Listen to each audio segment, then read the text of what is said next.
Buenas tardes, soy Patricia Díaz Zurita y voy a proceder a la exposición de mi trabajo final de máster, titulado Estudio y evolución de una niña con síndrome de Down y dificultades del lenguaje oral. En primer lugar, vamos a hacer una breve introducción a los aspectos teóricos que influyen en la investigación que se ha llevado a cabo, como son el síndrome de Down, el lenguaje y las dificultades del lenguaje.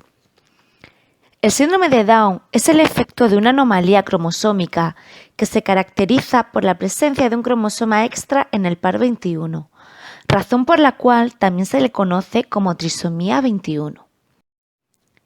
El número de neuronas suele verse reducido en diversas áreas y en su funcionamiento, pero este hecho dependerá en mayor o menor medida de cada individuo. Los rasgos faciales es una característica física destacable, al igual que la hipotonía muscular y el retraso mental, aunque todos estos pueden estar presentes en cada persona en diferentes grados de intensidad. Además, las alteraciones cerebrales no guardan relación directa con las alteraciones que puedan sufrir otros órganos. Por ejemplo, los rasgos faciales marcados no implican mayor retraso mental obligatoriamente. En cuanto al desarrollo psicomotor, se produce de modo más tardío que el resto de personas de la misma edad, y la estimulación de los órganos periféricos beneficia positivamente el desarrollo del lenguaje, tanto en la comprensión como en la producción. Su desarrollo cognitivo suele ser más lento, por lo que sus características y ritmos de aprendizaje son diferentes en aspectos como la memoria, la atención o el lenguaje. En cambio, hay aspectos que se desarrollan con la edad cronológica independientemente de las dificultades que puedan presentar en algunos otros aspectos, tales como son las necesidades biológicas o fisiológicas, las curiosidades, los intereses. Para que el lenguaje oral pueda desarrollarse, deben cumplirse dos requisitos imprescindibles, como que se potencie tanto los dispositivos cerebrales, auditivos y visuales, como que exista un estímulo social en interacción con los usuarios de la lengua. Según autores como Flórez y Troncoso, el desarrollo mental no sigue el mismo ritmo que el desarrollo biológico, pudiendo crear grandes diferenciaciones que influyen directamente en el cociente intelectual. En cuanto al lenguaje, podemos diferenciar entre aspectos comunicativos, la comprensión, el habla y la articulación. El hecho de poder comunicarse no implica que se produzca un aprendizaje gramatical. La comprensión se diferencia entre lingüística y en un contexto determinado, complementando este segundo al primero, tal y como explica Arregui.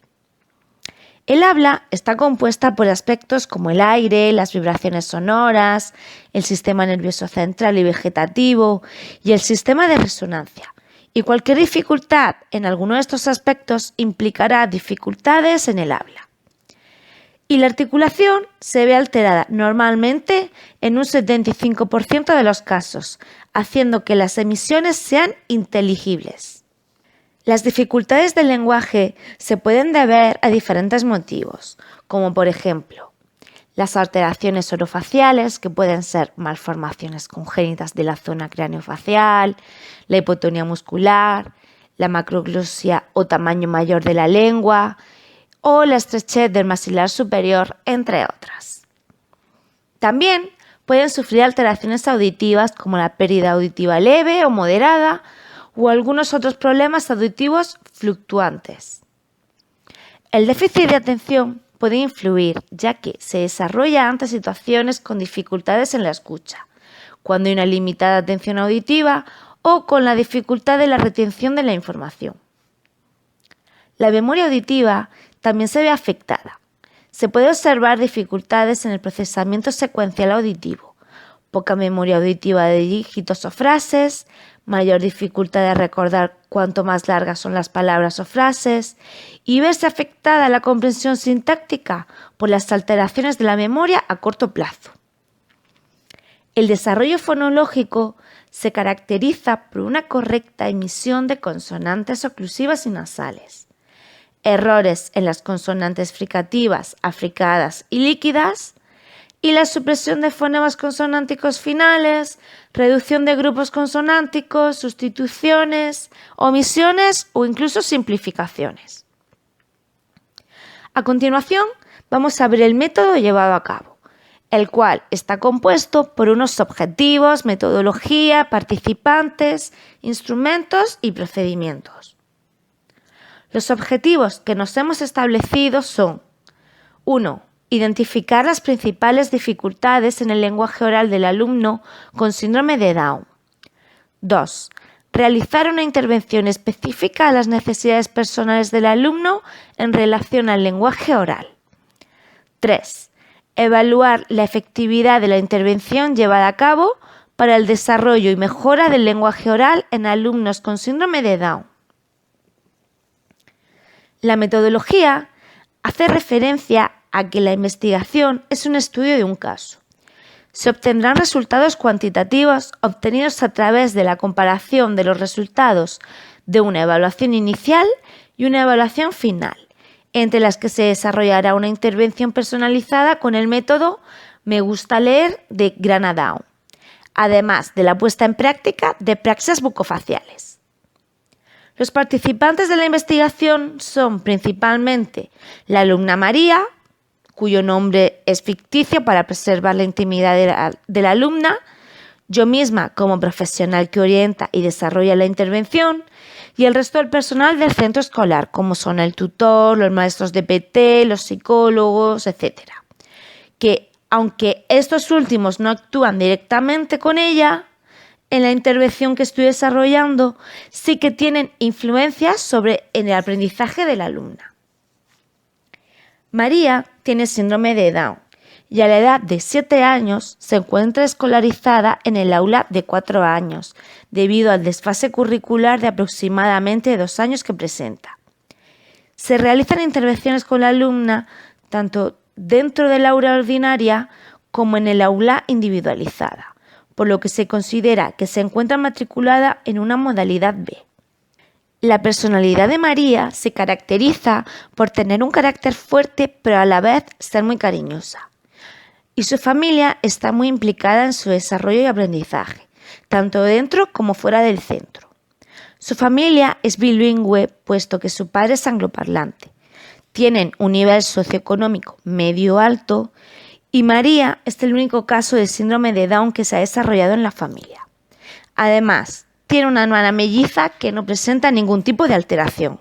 Los instrumentos que hemos utilizado, dependiendo del momento, han sido el registro fonológico inducido de Montfort y Juárez para realizar la evaluación inicial y la final. Está compuesta por 57 láminas y hojas de registro, donde plasmaremos si la alumna dice correctamente las palabras de forma espontánea tras observar la lámina o de la repetición del docente o simplemente comete errores.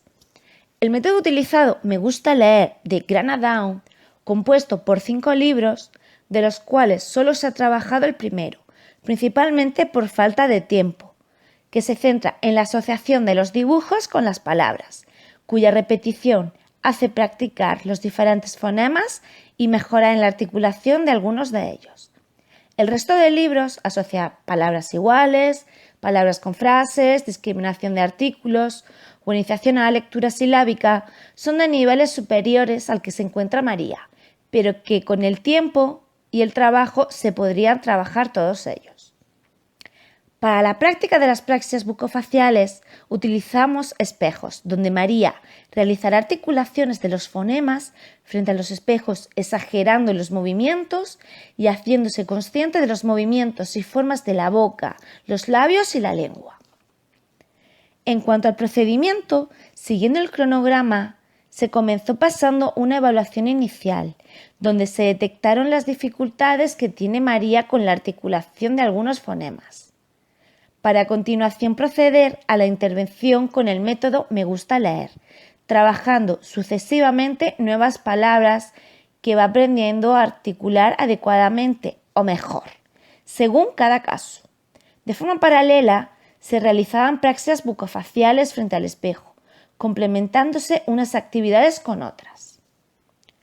Por último, se realizó una evaluación final y el análisis de los datos obtenidos comparándolos con los de la evaluación inicial, y a partir de esa comparativa obtenemos los resultados y extraemos las conclusiones. Los resultados, en primer lugar, de la evaluación inicial no fueron muy alentadores, puesto que se detectaron muchos fonemas con dificultades de articulación, lo que implicaba que el porcentaje de errores, tanto en palabra como en fonemas, fuera muy alto. En cambio, en la evaluación final, tras pasar el mismo registro, se obtuvieron algunos resultados diferentes y destacables. Se continuaban observando dificultades en la articulación de algunos fonemas, pero determinados fonemas ya habían dejado de presentar tantos problemas, como ha ocurrido con la M, la P o la C. Los errores más destacables se observan en los grupos consonánticos, como BL, GL, PL, RT o BR. Pero en este caso los porcentajes de errores disminuyeron. Las palabras no se articulaban correctamente completamente, dando lugar a un 80% de errores de las palabras. Esto nos hace extraer como dato relevante que la posición de los fonemas dentro de la palabra es significativo para su correcta o incorrecta articulación. En el gráfico podemos observar las diferencias de errores entre la evaluación inicial y la final, tanto en palabras como en fonemas, y la mejora significativa ha sido en cuanto a fonemas, produciéndose una reducción del 38% de los errores. Tras el análisis de los resultados, extraemos una serie de conclusiones, entre las que podemos destacar: se ha conseguido la mejoría en la articulación de algunos fonemas, lo que implica que se puede seguir trabajando para mejorar el resto de fonemas que muestran dificultades. El periodo de trabajo ha sido muy corto y aún así se han obtenido resultados positivos, por lo que si se trabaja a largo plazo, aunque no se puede generalizar ya que pueden existir unos límites evolutivos, se podría conseguir una mejora mucho mayor en cuanto a emisión y articulación de fonemas y palabras. El método Me gusta leer, concretamente el primer libro, que es el que se ha trabajado, asociando dibujo y palabra, a la alumna le ha parecido muy divertido y además le ha dado opciones para ampliar el vocabulario según sus necesidades individuales, por lo que se considera un material muy adecuado para la consecución de los objetivos relacionados con el lenguaje oral. Las praxias fonoarticulatorias han facilitado la mejora en la emisión de fonemas, ya que antes de realizarlas, los movimientos de lengua y boca estaban algo más limitados, y a través de las actividades frente al espejo se ha conseguido una mayor conciencia de María de su propio cuerpo, concretamente la boca y la lengua, haciendo que pueda moverlas y adaptarla a posiciones necesarias para expresarse oralmente. Todo objetivo requiere la comprobación de su consecución. Los establecidos en la investigación, partiendo de unos criterios de evaluación concretos, podemos darlos como alcanzados, puesto que el primero de ellos, identificar las dificultades en el lenguaje oral, se ha conseguido a través de la evaluación inicial y final, detectando problemas en los grupos consonánticos y algunos fonemas independientes. El segundo, relacionado con la intervención, también ha sido alcanzado, puesto que se ha llevado a cabo una intervención relacionada con las necesidades de la alumna. Y el tercero, la comprobación de la efectividad de la intervención, se ha conseguido con la evaluación final, observando mejoras significativas. Toda investigación presenta unas limitaciones. En este caso, las principales son la falta de tiempo para desarrollar la intervención, ya que considero que 3 meses con 1 o 2 intervenciones semanales, según el calendario que hemos tenido, no ofrecen posibilidades de mejorar lo suficiente como para que se note un gran avance comunicativo. Además, la existencia de factores externos que se escapan de nuestro control, como puede ser su entorno familiar, la forma de trabajar de los diferentes profesionales, etc., puede llegar a crear mayores barreras en lugar de eliminarlas. Esta investigación da paso a una nueva posibilidad de continuar el curso siguiente trabajando el mismo método durante todo el curso y además con más sesiones, adaptándolo a las necesidades concretas que se han detectado y se irán viendo a lo largo de todo el proceso. Además, de forma transversal, se han trabajado aspectos como el desarrollo social, el cual también influye directamente en el área lingüística, puesto que la seguridad y conocimiento de los demás aporta mayores posibilidades de interacción y comunicación. Algunas de las referencias bibliográficas utilizadas y más significativas para nuestra investigación han sido el método Me gusta leer de Grana Down de 2004, el registro fonológico inducido de Montfort y Juárez de 2003, el texto El síndrome de Down de Madrigal y el trabajo Morfosintaxis en síndrome de Down de Sánchez, Schuller y Carricondo del año 2015. Muchas gracias por su atención.